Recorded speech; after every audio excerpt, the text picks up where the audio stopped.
Hey there. In today's video, we'll be going through Photoshop to enhance and edit the photographs of your artwork.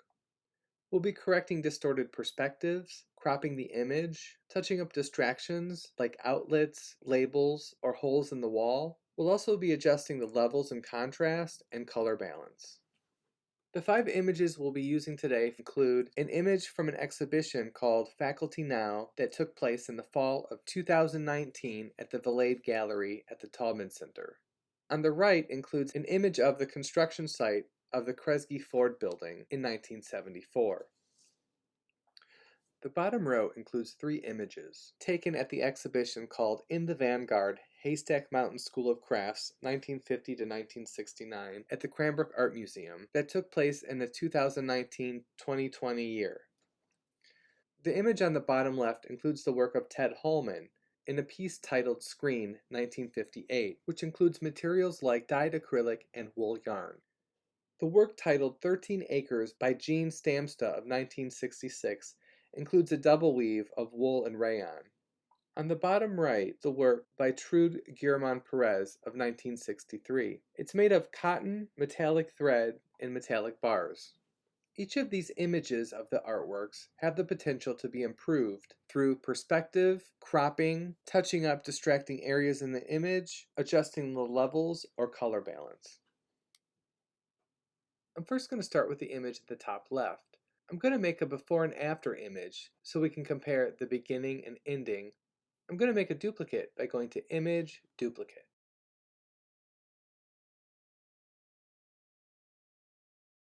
In this image, I'm going to drag some guides out. I can already see that the architecture of the space and the angle of which this photograph was taken is making some distortions, which can be corrected through transforming the perspective. If I select all or use Command A, I can go to Edit, Transform, Distort. This is where I'll start to pull out vertical lines of the image that match the vertical lines of the guides.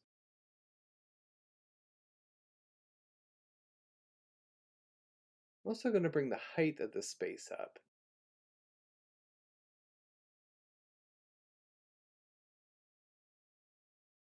You can see how the image already begins to look a little less disorienting by positioning the perspective with more accurate vertical lines. I'm also going to remove any distracting elements within the image by using the Spot Healing brush.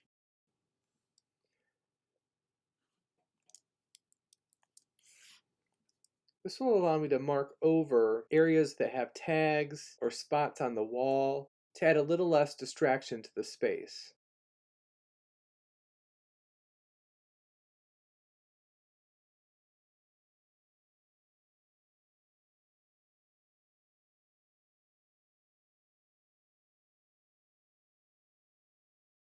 By selecting on the hotkey Command semicolon, you can hide or bring up the guides in your image. I'm going to do the typical color adjustments by going to Image Adjustments Levels, and then Image Adjustments Curves. And I'm going to select Auto on this option. There are areas in this wall covering that have a couple highlights I could darken if I really needed to. I'm going to fix the highlights in this image by using Dodge and Burn tools to either darken or lighten areas in the art. The Dodge tool references a darkroom technique used in photography, where holding an object between the enlarger and the photo paper allowed you to omit light from hitting the surface of the photo paper. The other technique was the burn tool. This allows light in a concentrated area, which darkens things up. So think of dodging as lightening and burning as darkening.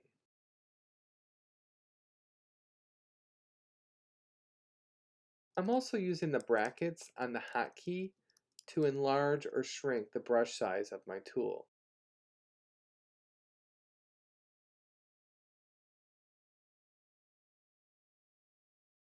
I'm going to find a space to crop this that might exclude some of the ceiling ventilation or the amount of cement on the floor. I'm going to compress this image horizontally just because it appears a little stretched. I'm going to select all, Command T, then I'm going to hold Shift while I drag over the left side image crop. So this is the before, and this is the after. You can see through simple cropping and adjusting the perspective that it seems to tighten the image up and focus attention on the work itself. With the work by Todd Holman, this is the image of the work backlit on opening night in the museum.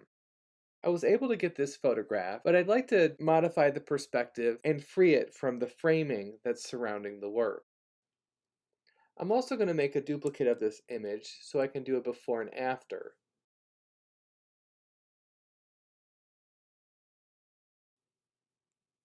Drag some guides out. Select all, Command T. I'm going to right click on top of the image after hitting Command T, which allows me to change between transform functions. I'm going to transform and distort the width of this space.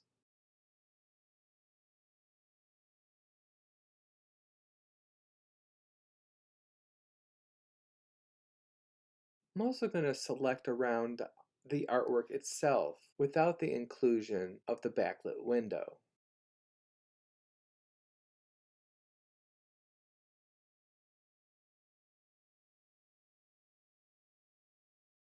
With image editing versus textile design editing, I'm going to use anti-alias as I make my selections.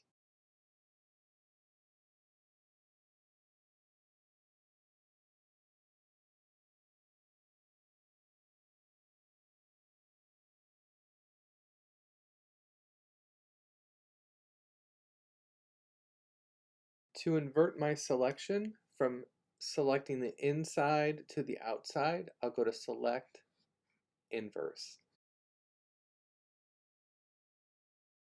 This is where I'm going to delete out the background, but before I do so, I'm going to make sure my background color in my toolbar is the same as the backlit space.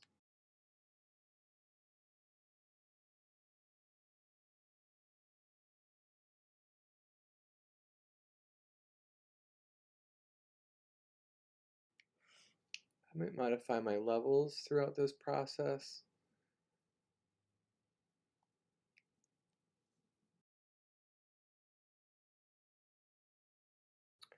I'm now selecting all the areas that are white in the artwork.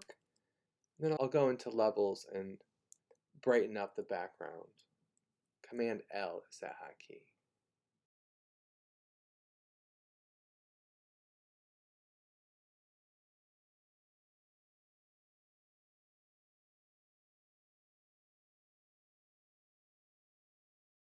There we have it. Before and after.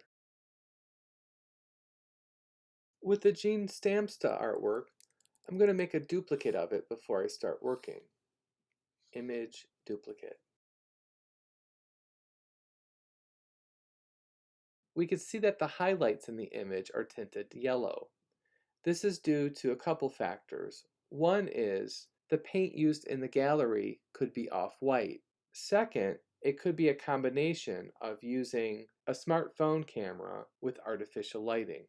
Regardless, I'm going to modify the curves in the image using the auto setting. I'm also going to adjust the levels. Command L is the hotkey for levels.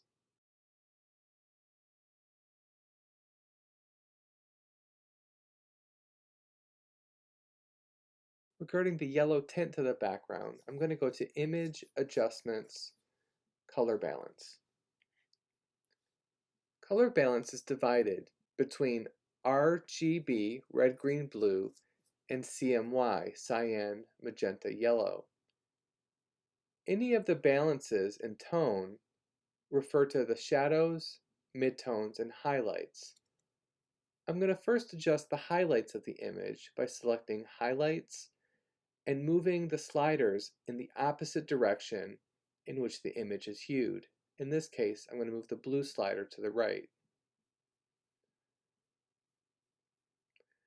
I'm also going to move the cyan red sliders to the left. That's going to remove out some of the warm tones in the background.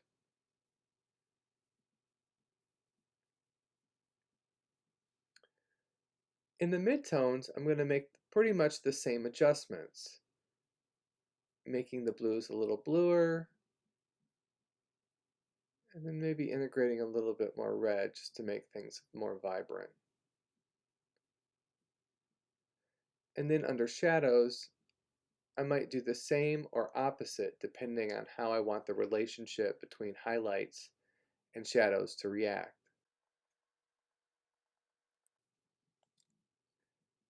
I'm going to straighten the image much like I did the previous ones. Dragging out guides, checking to see the perspective of the artwork.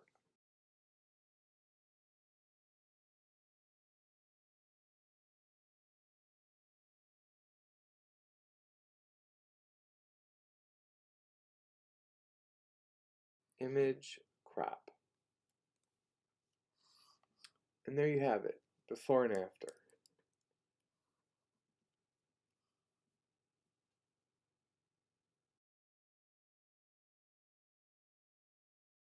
With the artwork by Trude Guillermon Perez, I'm going to make a duplicate before I start editing.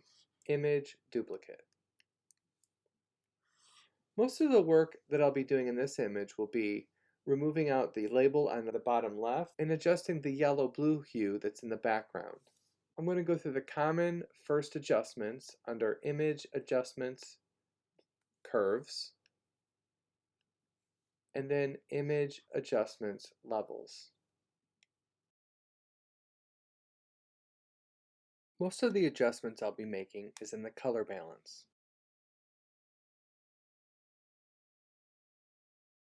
In this case, most of my highlights are tinted yellow, so I'm going to move that toward the blue hue.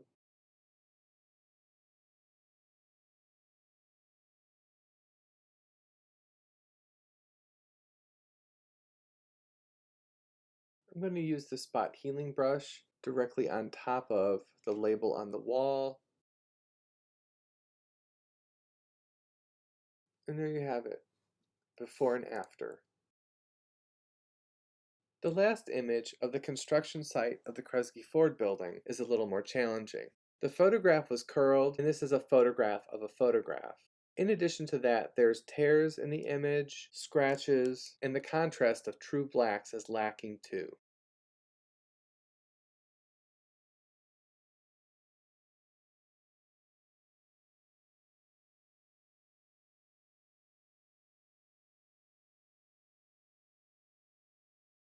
Edit, transform, Command T. I'm going to distort the edges. And then I'm going to warp.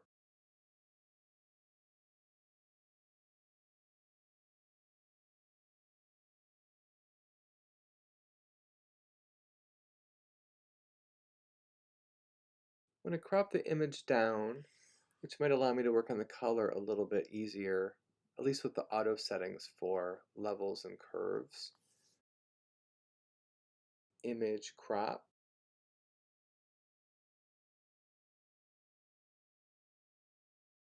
Levels.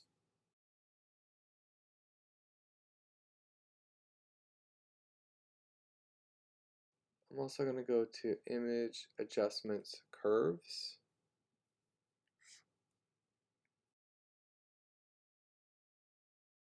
I'll use the Burn tool in the Shadows range to darken the text.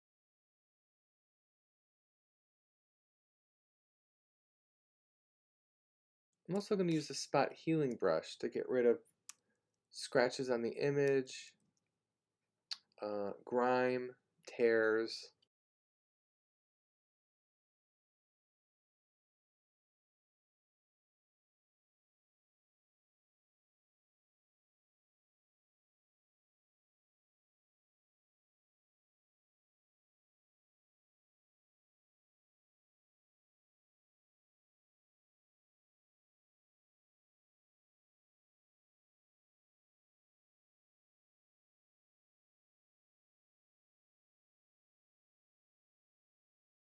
I'm also going to remove out some of the yellow in the image by going to Image, Adjustments, Color Balance.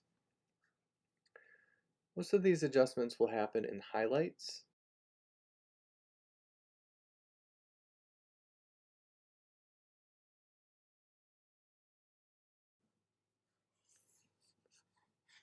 And there you have it, before and after.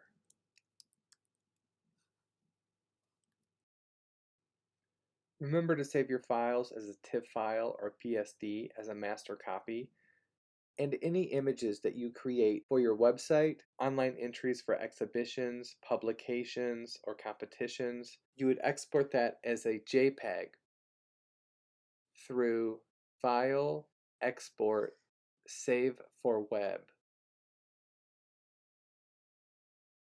This will save your image as a JPEG, highest quality, and then the pixel size will determine what the image size will be. So if you have an online limitation to size, recognize what the file size is in the bottom left of this window. So if I edit this down to a different file size,